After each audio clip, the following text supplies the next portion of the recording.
guys, RC Peck here with Fearless Wealth Trading. So a question that I've been getting over and over for 2+ decades is, how do I set the right stop loss amount? There's a lot of questions around setting stop losses. Now, so I want to be clear, I'm not talking about how to go into Schwab or TD Ameritrade or Fidelity and actually set it. That's easy. You just pick up the phone, call them and say, how do I set it? I want to talk about figuring out the right amount, right? The right trailing amount. And that's the first thing. It should be a trailing stop loss. Now, here's the thing.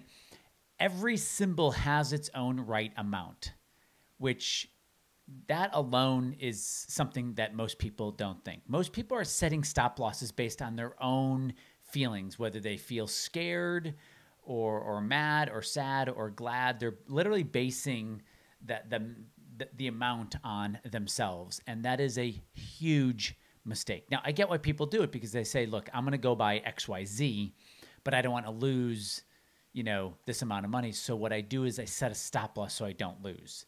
That is the wrong way to do it. The right way to do it is to say, okay, every investment, whether it's a stock or a bond or an ETF or a mutual fund, whatever it is, each symbol is going to have its own specific trailing stop loss. For example, if you're looking at something, the first thing you want to do is you want to look at a price chart of it.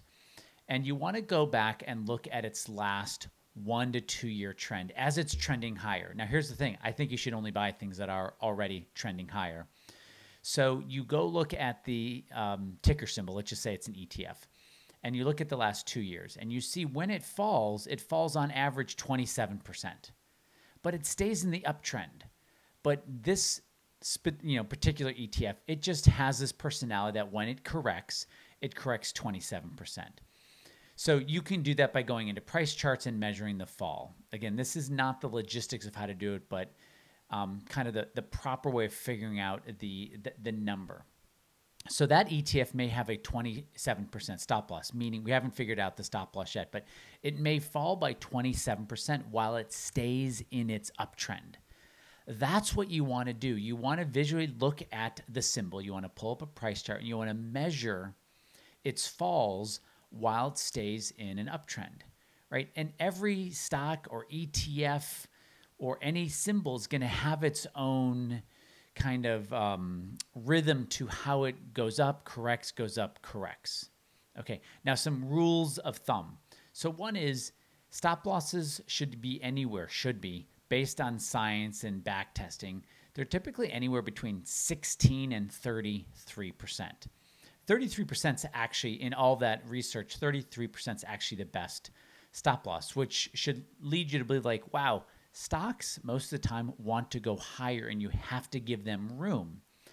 And think more of a stock like a 6-lane highway, right? You're buying a car on the highway, and as long as the car stays on the highway, heading down the highway at 70 miles an hour, you want to keep it. If you put a 7% stop loss on a car that needs a 6-lane highway, and let's just say a 27% correction while still trending higher is that 6-lane highway. So that means that car, you'd probably want a 30% trailing stop loss on that stock or ETF. I was saying ETF before with the 27%. So you measure its corrections while it still stays in an uptrend. And then you get to kind of figure out how wide of a highway that car needs. And if it's a small cap, $300 million market cap company, it can have a 35% correction while staying in an uptrend, because maybe when it's going higher, it's going up 100% or 200%, and then it corrects 35%.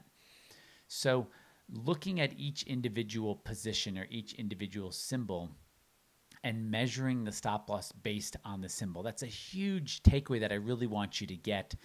Don't place a stop loss based on you. Okay. Now, I did not go into position sizing, which is how much you actually invest in that symbol. So I talked about an ETF that corrects 27% while staying in an uptrend. And I said, give it some extra space. So give it a 30% trailing stop loss.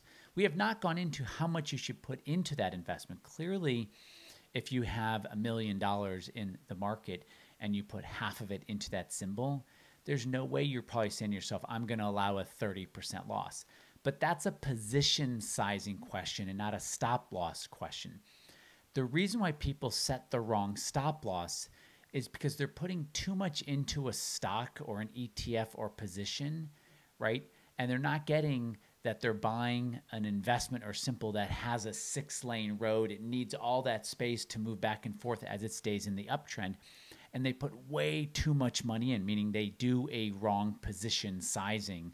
And so instead of putting less money into the investment, which is the high probable way of growing stability and certainty and consistency and comfort and competence in your trading, what they do is they put way too much money in and they put way too small of a stop loss in. And what happens is they just keep continuing to lose money time and time again, even if they're finding the right symbol, right? This is a lot of the nuance that happens with investing.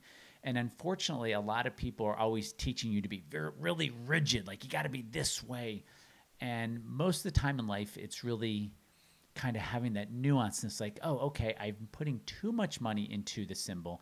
And that's why I'm setting a 5% or a 7% trailing stop loss when it really maybe needs for that symbol a 30%. All right, guys, hope this helped. Leave comments. I read them.